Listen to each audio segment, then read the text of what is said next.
Hello everyone. शुरू करते हैं आज की कक्षा। और आज की हमारी कक्षा का विषय है कारक व कारक चिन्ह। देखिए, कारक चिन्हों के विषय में आपने पढ़ा होगा कौन कौन से होते हैं, वो सब हम आगे इसमें चर्चा करेंगे। सबसे पहले ये समझना बहुत जरूरी है कि कारक और कारक चिन्ह ये दोनों क्या हैं। ये और ये दोनों एक ही हैं या फिर अलग हैं। क्यों हम इन्हें अलग अलग बोलते हैं, कैसे हम पहचानते हैं कि कौन सा हमारा कारक है और कौन सा हमारा कारक चिन्ह है। सबसे पहले हम कारक की बात करते हैं। तो कारक का जो अर्थ है वो होता है, शाब्दिक अर्थ की अगर हम बात करते हैं, कारक का अर्थ है क्रिया को करने वाला। कारक का अर्थ क्या होता है? क्रिया को करने वाला। यानी कारक हम आम भाषा में अगर समझते हैं तो वे शब्द जो किसी क्रिया को करते हैं, जो किसी क्रिया के लिए उत्तरदायी होते हैं, वे कारक कहलाते हैं। जैसे राम गए, ठीक है, दो ही चीजें हैं, एक राम एक गए। और हिंदी व्याकरण की अगर हम बात करते हैं तो हिंदी व्याकरण में हमारी जो क्रिया होती है वह वाक्य के अंत में आती है, सबसे लास्ट में आती है। तो ये हमारी इसमें क्रिया है और ये हमारा इसमें क्या है? कर्ता। ठीक है, कर्ता यानी कार्य को करने वाला। लेकिन हम बहुत जैसे कर्ता के अलावा भी बहुत सारी चीजें होती हैं जो हमारी क्रिया को प्रभावित करती हैं। जैसे चाकू से फल काटो, ठीक हो गया। चाकू से यानी चाकू की सहायता से, चाकू वो साधन है, वो माध्यम है जो क्रिया को करने के लिए हमें चाहिए।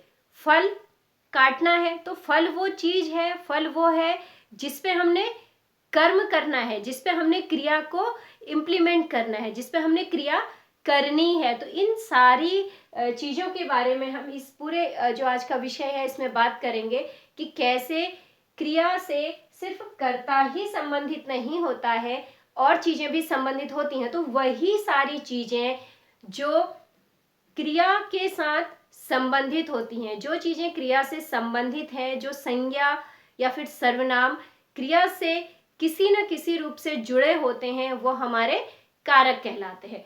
दूसरा हमारा इसमें आता है कारक चिन्ह। ठीक है, कारक चिन्ह उन संकेतों को कहा जाता है, उन चिन्हों को कहा जाता है जो क्रिया के साथ उस विशेष शब्द का संबंध बताने के लिए प्रयोग किए जाते हैं। जैसे राम घर को गया, ठीक है, राम घर गया, ये भी हम कह सकते हैं। यहाँ पे राम घर गया में अगर हम बात करते हैं तो वहां पर हमारा कारक चिन्ह नहीं होता है, तो उसको शून्य कारक चिन्ह बोलते हैं, वो हम आगे पढ़ेंगे। घर को गया यानी कहाँ को, ये को जो शब्द है वह हमें ये बताता है कि क्रिया किस प्रकार से हुई है, कहाँ के लिए हुई है। तो ऐसे ही शब्द होते हैं जैसे राम ने पुस्तक पढ़ी, कर्ता यह है, इसने क्रिया कौन सी की? पुस्तक पढ़ने की। ठीक है, इस शब्द का पता हमें किससे चलता है? राम पुस्तक पढ़ी अगर हम ये लिखते हैं, अगर हम इस शब्द को नहीं लिखते हैं तो हमारा ये जो वाक्य है ये अधूरा होगा। अगर हम इसमें ने शब्द जोड़ते हैं तो हमारा स्पष्ट होता है कि राम वह व्यक्ति है जिसने पढ़ने का काम किया।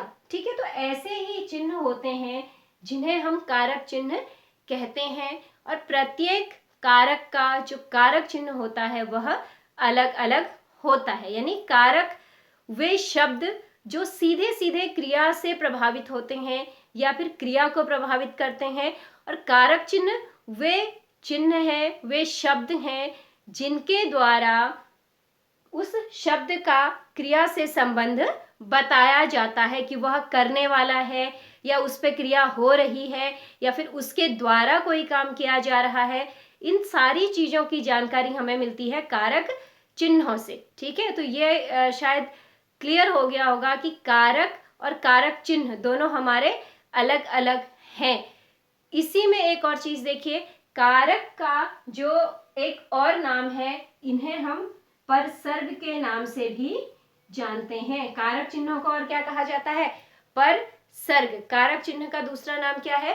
परसर्ग। ये क्वेश्चन आता है कि कारक चिन्हों को अन्य किस नाम से जाना जाता है, तो इसका उत्तर आएगा आपका परसर्ग। ठीक है, इसके बाद हम ये देखते हैं कि कारक चिन्हों के कितने भेद होते हैं और हर चिन्ह का, जैसे मैंने आपको बताया था कि अलग अलग संकेत होते हैं, अलग अलग कारक चिन्ह होते हैं। तो अब हम आगे वही देखेंगे कि कारक जो है वो कितने प्रकार के होते हैं और हर कारक के जो चिन्ह हैं वह क्या क्या है। सबसे पहले हम बात करते हैं कारक।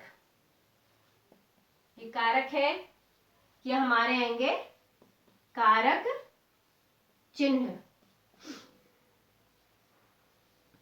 आप चाहिए तो इसका बाद में स्क्रीनशॉट ले लीजिएगा जब मैं सारे लिख दूंगी। कारकों के भेद की अगर हम बात करते हैं तो कारक हमारे 8 भेद उसके होते हैं। सबसे पहले हमारा आता है कर्ता कारक, और इसको दिखाने के लिए जिस चिन्ह का प्रयोग किया जाता है वह है ने। कर्ता ने, किसी ने कोई काम किया है तो हम कौन सा शब्द वहां पे जोड़ते हैं? अगर कोई व्यक्ति किसी काम को कर रहा है या कोई संज्ञा के द्वारा कोई क्रिया की जा रही है तो ने ऐसा चिन्ह है जो उनके बीच के रिलेशन को दिखाता है। जैसे राम ने ऐसा किया या गाय ने घास खाई, कुछ भी हो सकता है उसमें। दूसरा है कर्म कारक, कर्म को, कर्ता ने कर्म को। तीसरा हमारा कारक आता है करण कारक। इसका चिन्ह होता है या तो से होगा या फिर के द्वारा। और ये जो से होगा ये हम एक तरीके से माध्यम के रूप में इसको प्रयोग करते हैं। माध्यम, माध्यम दिखाता है ये। ठीक है, जैसे वह बस से गया, उसने जाने के लिए कौन से माध्यम, कौन से साधन का प्रयोग किया? बस का प्रयोग किया। चाकू से फल काटो, चाकू एक माध्यम के जैसा प्रयोग किया गया है। किस चीज के लिए? फल को काटने के लिए। तो जहां पर से शब्द से किसी इस प्रकार से पता चलेगा कि हम उसके द्वारा काम को कर रहे हैं, उसकी सहायता से काम किया जा रहा है, तो वहां पे हमारा करण कारक के लिए से प्रयोग हुआ होगा। चौथा है संप्रदान कारक। इसका चिन्ह होता है के लिए। ठीक है, जैसे बीमार के लिए फल लाओ। ठीक है, किसके लिए? बीमार व्यक्ति के लिए। ठीक है ना, यानी जो फल लाने का काम करना है वो किसके लिए करना है?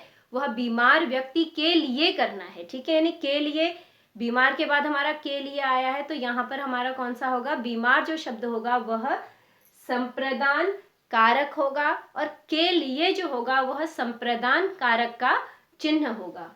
इसके बाद आता है अपादान कारक। इसका जो चिन्ह है वह भी क्या होता है?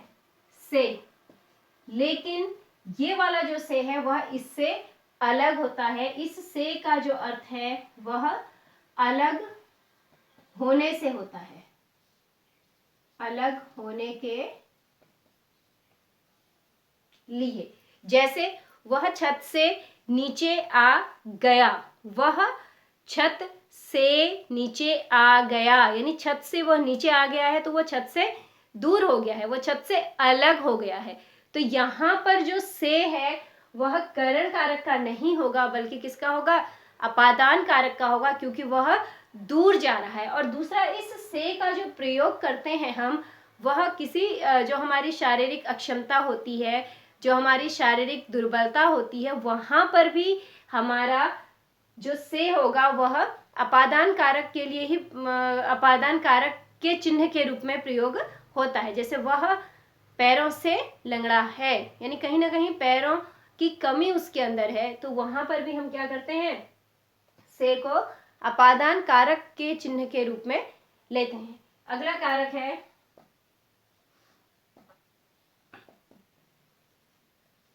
संबंध कारक। इसके जो चिन्ह होते हैं वह हमारे होते हैं का, के, की।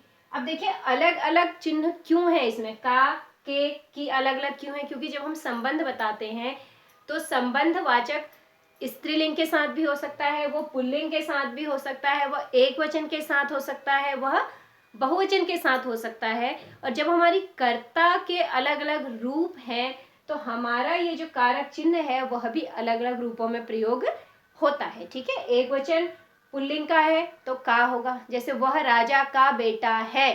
ठीक है, अगर वह स्त्रीलिंग है तो की होगा, वह राजा की पुत्री है। अगर बहुवचन है हमारा तो हम के करेंगे, वह राजा के बच्चे हैं। ठीक है, इसलिए यहाँ पर का, के, की 3 शब्द होते हैं और तीनों को हम इकट्ठा प्रयोग नहीं करते हैं। यह डिपेंड करता है कि हमारा कर्ता और हमारा क्रिया किस प्रकार से है। बेसिकली कर्ता हमारा कौन है, ठीक है, उसके आधार पर हम इसमें से एक चिन्ह का प्रयोग करते हैं। अगला है अधिकरण कारक। इसके जो चिन्ह होते हैं वह है मैं और पर। ठीक है, मैं और पर, इसमें हम 2 चिन्हों का प्रयोग करते हैं। जैसे वह घर में है, यहां पर भी क्या होगा, मैं होगा। ठीक है, यहाँ पर मैं हमारा अधिकरण कारक का चिन्ह है। वह घर पर है, पर शब्द का प्रयोग अगर हमने किया है तो ये भी हमारा अधिकरण के चिन्ह में ही आता है। इसके बाद आता है हमारा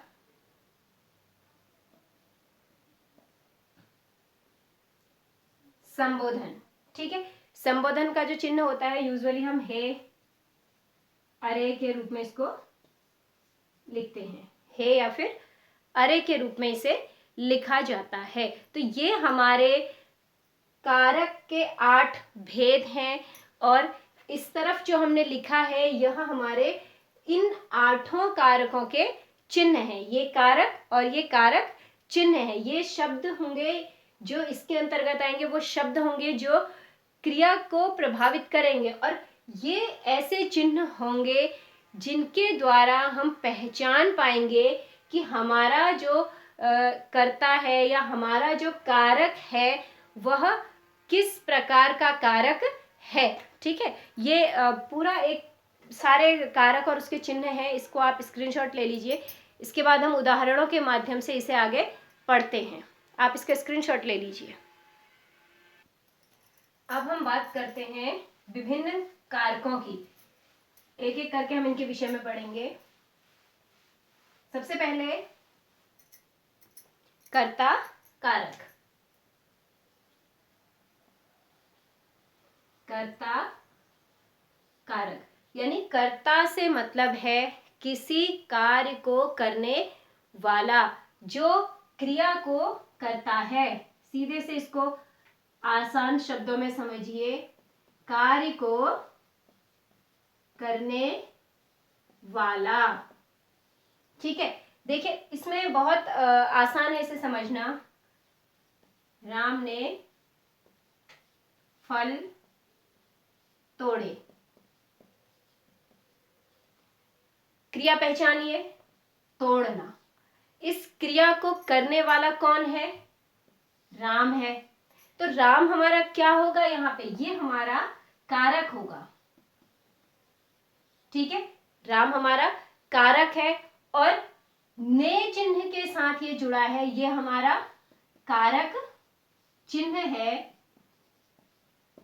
क्योंकि क्योंकि ने चिन्ह जुड़ा है, एक इससे हमें पता चल रहा है। दूसरा, इसने क्रिया को किया है, इसने काम को किया है, तो हमारा क्या पता चलता है कि ये हमारा कौन सा कारक है, कर्ता कारक। दोनों चीजें इसमें आ गई कि कारक क्या है, राम है, और कारक चिन्ह क्या है, हमारा ने है। और इस वाक्य में हमारा कौन सा कारक चिन्ह है, तो वो हमें स्पष्ट समझ में आ रहा है कि ने चिन्ह होने के कारण हम इसमें ये कह सकते हैं कि इस वाक्य में ने कारक चिन्ह का प्रयोग किया गया है, और यह क्या है, कर्ता कारक का उदाहरण है।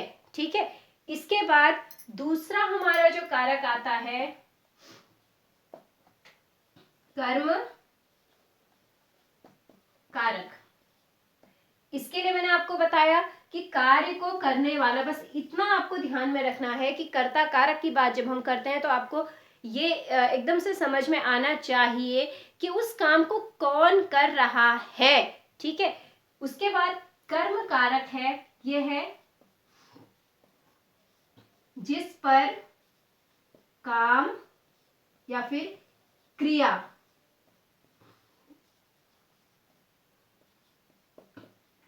की जाती है। ठीक है, अब देखिए अंतर क्या है, यहाँ पे है काम को करने वाला कौन है, किस पे किया जा रहा है उससे फर्क नहीं पड़ता है। लेकिन कर्म कारक की अगर हम बात करते हैं तो कर्म कारक में हम उस कारक को लेते हैं जिस पर क्रिया की जाती है, जिसने की है वो नहीं, बल्कि जिस पे क्रिया की है। देखिए जैसे एक उदाहरण देते हैं, रवि खेत को जाता है। ठीक है, अगर हम इसमें कर्ता की बात करते हैं, कर्ता कारक की बात करते हैं, तो रवि हमारा कर्ता है, जाना हमारी क्रिया है। ठीक है, और यहाँ पे देखिए कारक चिन्ह नहीं है तो इसे हम शून्य परसर्ग बोलते हैं, या फिर हम शून्य कारक चिन्ह बोलते हैं जब करता है, क्रिया है, लेकिन कोई कारक चिन्ह नहीं होता है। यानी जहां पर हम बिना कारक चिन्ह के सीधे सीधे वाक्य लिखते हैं तो वहां पर हमारा शून्य रहित कारक होता है। लेकिन यहाँ पे हमें इससे नहीं देखना है, हमने ये देखना है कि जाने की क्रिया कहाँ पे हो रही है, यानी कहाँ, खेत को, वो कहाँ जा रहा है, वह खेत को जा रहा है। तो हमारा जो खेत है वो क्या हो जाएगा, कर्म कारक हो जाएगा, और जो को है वो इसका कारक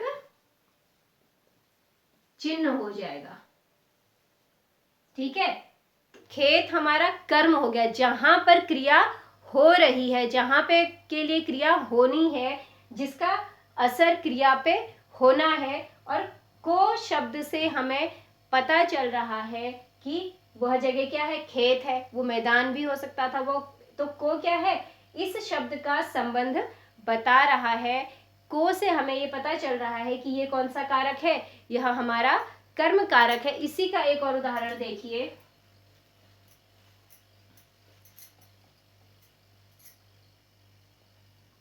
राम ने रावण को मारा, राम ने रावण को मारा। अब देखिए यहाँ पे एक ये और एक ये दोनों हमारे क्या है, कारक चिन्ह है। ये भी हमारा कारक चिन्ह है और ये भी हमारा कारक चिन्ह है। ठीक है, और जो कारक है वो क्या है, राम और रावण, ये और ये दोनों हमारे क्या हैं, कारक हैं।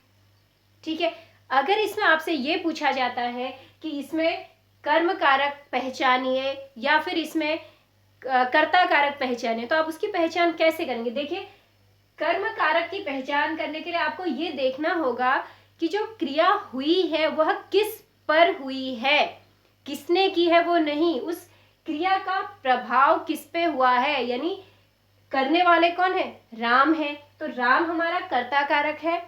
लेकिन राम ने मारा, किसे मारा है, किसके ऊपर उन्होंने यह मारने की क्रिया की है, रावण के ऊपर उन्होंने मारने की क्रिया की है, तो रावण हमारा कर्म कारक हो जाएगा, क्योंकि मारने की जो क्रिया है वह रावण के ऊपर की गई है। किसने करी है वो नहीं, किसके साथ वो घटना हुई है वह हमारा कर्म कारक होता है।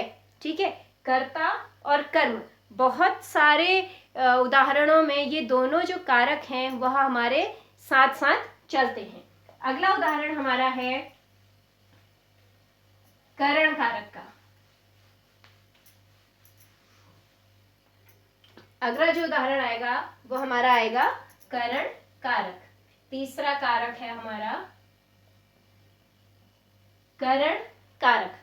ऊपर जब आपको मैंने बताए थे कि इसके नियम होते हैं, इसके जो चिन्ह होते हैं, तो उसमें ये बताया था करण कारक का जो चिन्ह है वह से या फिर के द्वारा होता है। इसका चिन्ह क्या है, या से या फिर के द्वारा, ये चिन्ह है।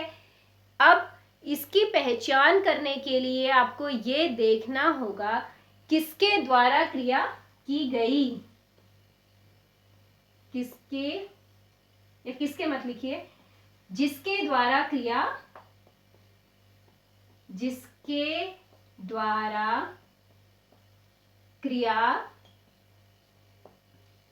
की जाती है, यानी जो क्रिया को संपन्न कराता है वह हमारा करण कारक होता है। ठीक है, देखिए चाकू से फल काटो,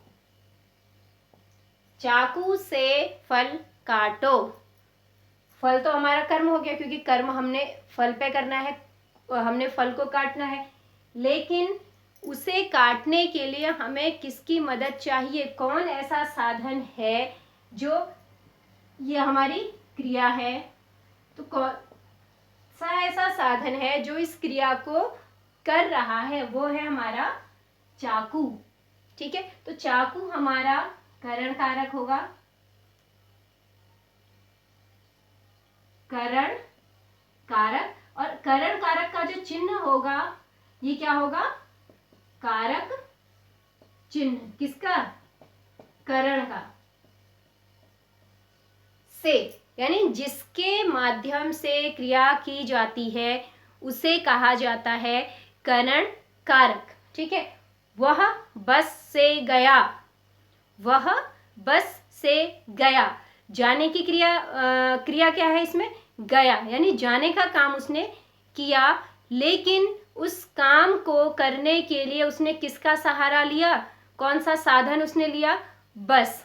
ठीक है, बस से, तो से कारक चिन्ह होने के कारण या एक साधन की भांति काम करने के कारण जो बस शब्द है वह करण कारक होगा। और चिन्ह तो समझ में आ जाता है कि क्या है, से चिन्ह उसमें है।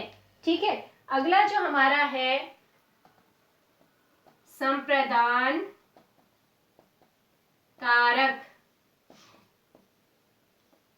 संप्रदान कारक यानी संप्रदान कारक की अगर हम बात करते हैं तो संप्रदान कारक का चिन्ह होता है के लिए।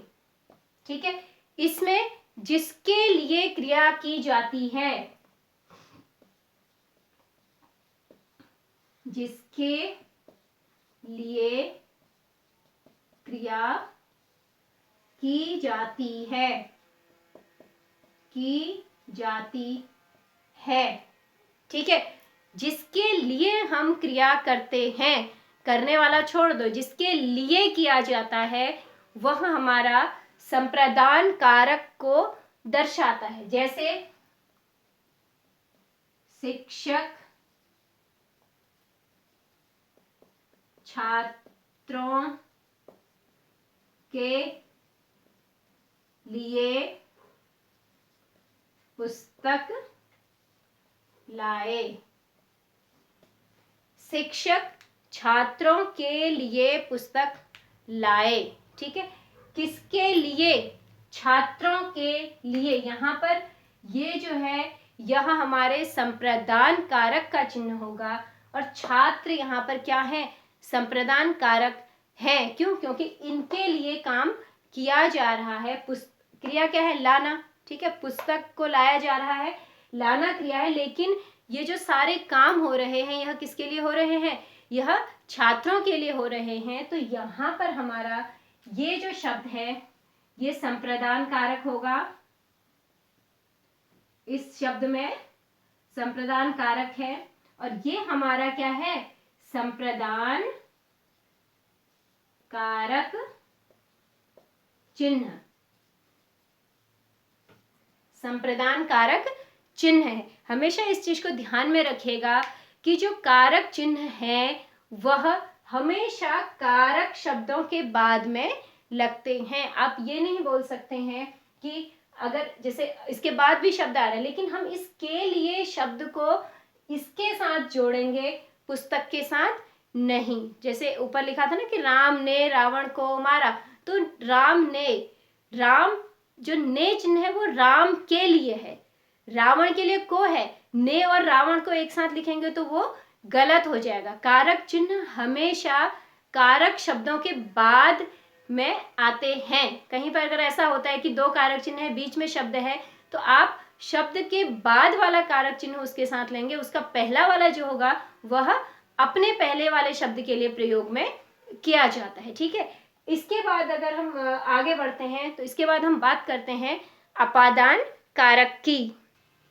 अपादान कारक हमारा पांचवा कारक है और उसका जो चिन्ह होता है वह से होता है। लेकिन से करण में भी आता है और यहाँ पर भी आता है। अंतर क्या है? करण कारक का जो से होता है वह माध्यम के लिए प्रयोग किया जाता है और अपादान कारक का जो से होगा वह अलग होने का भाव हमें देता है। तो इसको हमेशा लिखा जाता है कि से अलग होने के लिए, अलग होने के लिए। अब इसकी पहचान आप कैसे करेंगे? क्रिया जो हो रही है वह कहां से दूर जा रही है। ठीक है, इस भाव को ये दिखाता है, अलग होने का, अलग होने का माध्यम जो होगा, ठीक है, पता चलता है। ठीक है,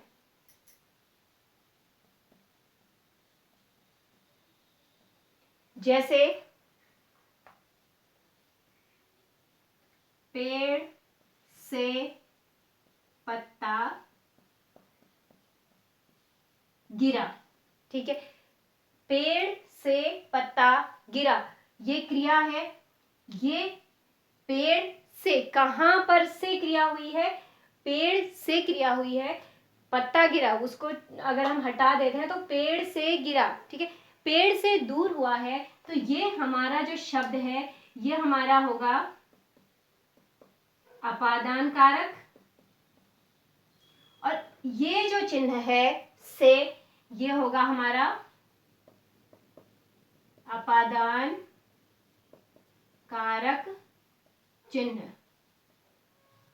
ठीक है, पेड़ से पत्ता गिरा या वह छत से गिर गया। ठीक है, यहाँ पर जो हमारा से शब्द है वह हमें इस बात का पता चल रहा है उस शब्द से कि कोई चीज दूर हो रही है। ठीक है ना, इसलिए यहाँ ऐसे जिस प्रकार से हम से का प्रयोग करेंगे तो इन वाक्यों में जो हमारा से होगा वह अपादान कारक के जैसा प्रयोग होगा। अगला हमारा कारक है संबंध कारक। इसका जो चिन्ह होता है का के की होता है और संबंध कारक का प्रयोग जो होगा वह क्या होगा? क्रिया से संबंध बताने वाला जो होगा, क्रिया से संबंध बताने वाला शब्द, वह किसके अंतर्गत आएगा? संबंध कारक के अंतर्गत आएगा। जैसे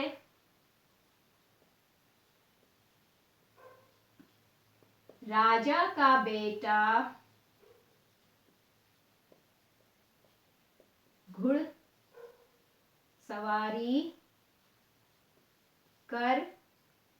करता है। राजा का बेटा घुड़सवारी करता है।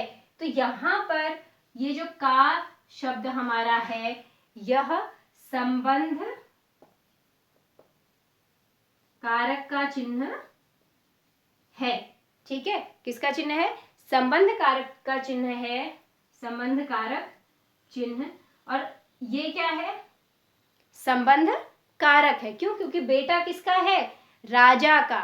मुख्य है इसमें राजा। ठीक है, अब हम इसकी जगह अगर सैनिक का बेटा बोलते हैं तो सैनिक हमारा संबंध कारक हो जाएगा। ठीक है, राजा का बेटा हमने बोला है तो राजा हमारा संबंध कारक है, लेकिन चिन्ह हमारा क्या है? का ही प्रयोग होगा। अगर हम यहाँ पे बेटी ले लेते हैं तो फिर ये चिन्ह हमारा की में बदल जाएगा। यहाँ पे का की जगह क्या आ जाएगा? की आएगा। अगला कारक हमारा होता है अधिकरण कारक। अधिकरण कारक, इसका जो चिन्ह है वह में पर होता है। अधिकरण कारक चिन्ह इसके होंगे में या पर। अब देखिए, इसमें हमें ये पता चलता है कि जो हमारी क्रिया है वो किस जगह पर हो रही है। ठीक है, जैसे स्थान, स्थान की जानकारी देने वाला जो शब्द होगा, देने वाला शब्द। ठीक है, जैसे वह घर में खेल रहा है। वह करता है हमारा। ठीक है, क्रिया हमारी क्या है? खेल रहा है। लेकिन ये जो खेलने की क्रिया है वह कहाँ हो रही है? घर में। ये जो शब्द होगा ये हमारा होगा अधिकरण कारक। ठीक है, और जो मैं है ये हमारा आ जाएगा अधिकरण कारक चिन्ह। क्या आएगा हमारा? अधिकरण कारक चिन्ह, यानी जहां पर क्रिया होती है, जहां पर क्रिया की जाती है उसकी जानकारी हमें जिस शब्द से और उसका जो संकेत हमें जिस शब्द के द्वारा मिलता है, जो चिन्ह हमें ये बताता है कि वह किस जगह से संबंधित है, वहां पर हमारा होता है। अंतिम कारक इसमें है हमारा संबोधन।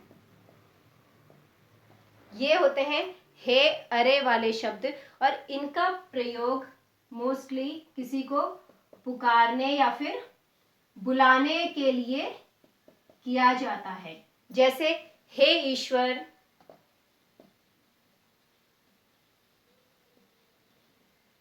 मेरी प्रार्थना सुनो। ठीक है, तो यहाँ पर ये जो हमारा शब्द है यह संबोधन कारक को दिखाता है। ठीक है, हमारा जो आज का विषय था इसमें हमने ये सारी चीजें पढ़ ली हैं। क्या हमारे कारक होते हैं, क्या हमारे कारक चिन्ह होते हैं, किस कारक का क्या चिन्ह होता है, कैसे हम उसकी पहचान करते हैं। तो ये हमारी आज की वीडियो यहीं पे समाप्त होती है। Thank you. Have a good day everyone.